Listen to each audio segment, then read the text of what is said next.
हैदराबाद के अंदर वकला के एहतजाज के बाद एसएसपी और मुतलका एसएचओ के तबादले होने की यकीन दहानी डीआईजी तारिक धारेजो ने वकला को करा दी। उसके बाद क्या हुआ, सूरत हाल बतदरीज कशीदा है। कशीदा सूरत हाल ये है कि वकला ने एक वकील पर तशद्दुद और मुकदमा दर्ज होने के खिलाफ एहतजाज किया और एसएसपी ऑफिस पर धरना दिया।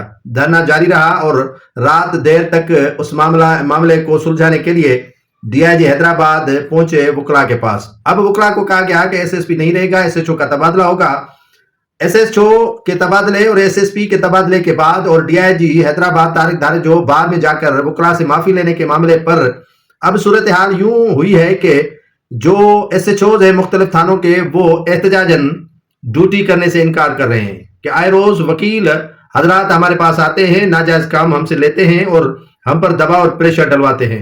मुल्जमान को पकड़कर हम अदालत में जब घसीट कर लेकर आते हैं तो वहां पर वकला पुलिस पर तशद्दुद करते हैं, लिहाजा पुलिस अब ड्यूटी नहीं करेगी। एसएचओ ने अपने जो एहतजाजन इस्तीफे हैं वो एसएसपी ऑफिस के सामने लिख कर ले आए थे और एहतजाजन उन्होंने एसएसपी हैदराबाद के ऑफिस पर उनके अगर तबादला होने की सूरत में वो काम नहीं करेंगे।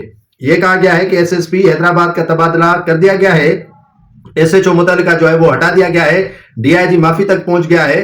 तो उसी पर जो पुलिस का मोरल है उसी को बेहतर करने के लिए एसएचओ ने काम करने से मुकम्मल तौर पर इनकार कर दिया है। अब वकला और पुलिस आमने सामने है, साइलिन इसमें सड़ रहे हैं।